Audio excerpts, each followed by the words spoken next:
at one point he was running like 45 or like 50 radio stations all around the country.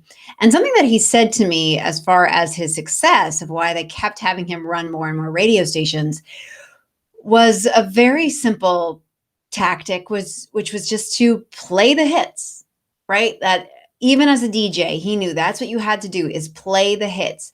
People want to hear what they want to hear, and they want to hear it often.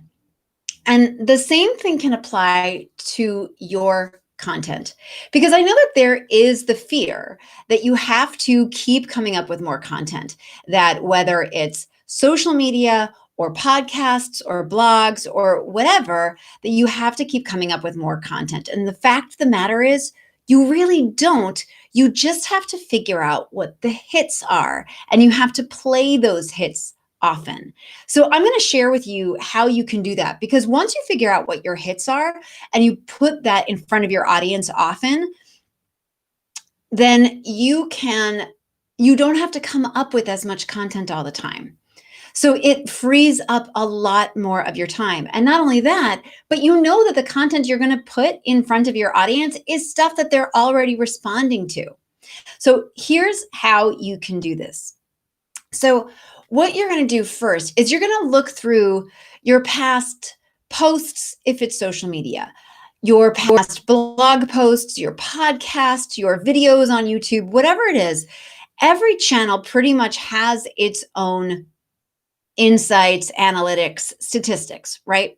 So see which stuff is doing the best, which stuff gets the most views or the most comments or the most shares or the most engagement, right? Whatever it is. And look through what that is and keep a list of it. I like to call this your greatest hits, right? So I have a spreadsheet.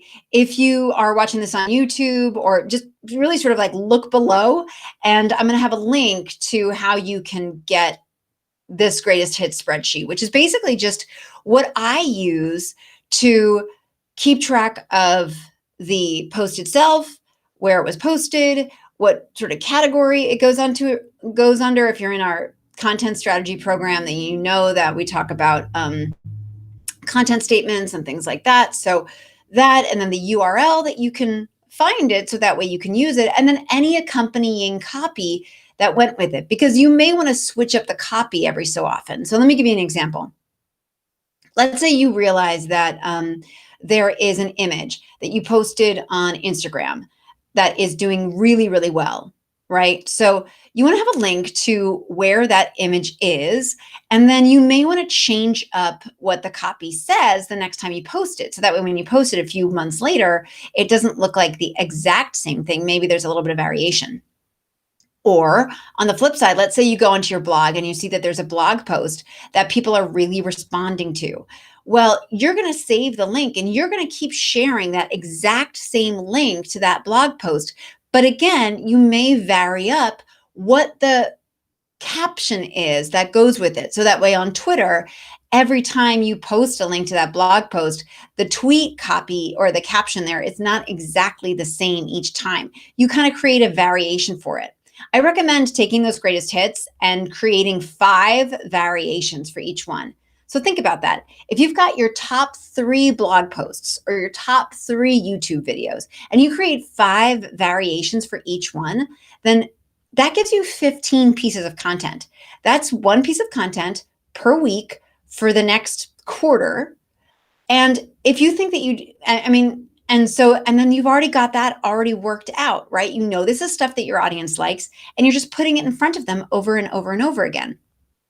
Now, the thing is too, that I don't think that you should only have 3 variations of a blog post. Obviously, you're going to do more than that, right? You're going to put more than that in your greatest hits list.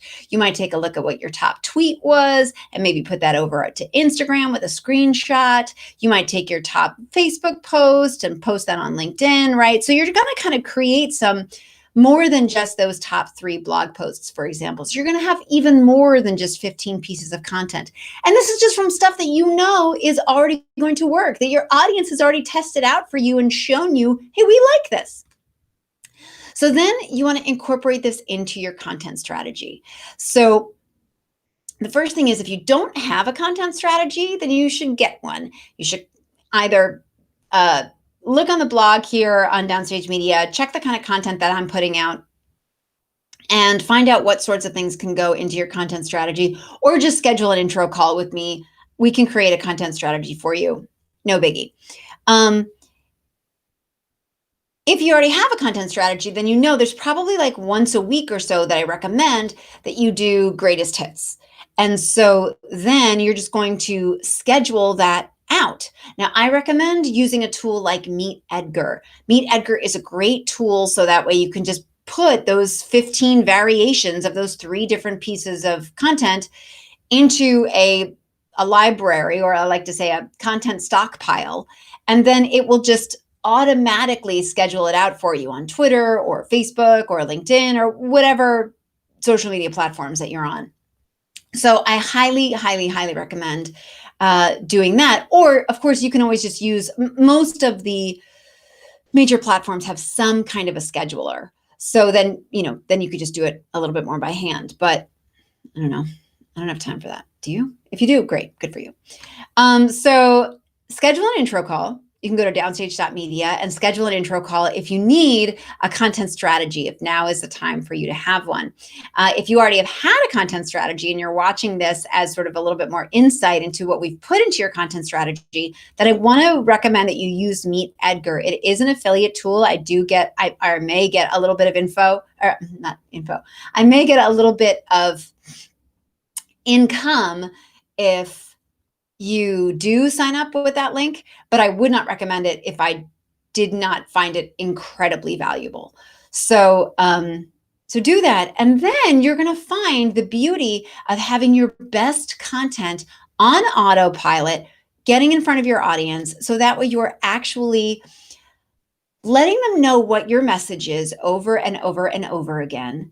And you are helping them by just you're playing the hits. You're putting the stuff in front of them that they want to see, that they want to hear, that they want to experience. So I hope this was helpful for you. Sign up for Meet Edgar if you haven't. Schedule an intro call if you haven't. And most importantly, play the hits. Thanks.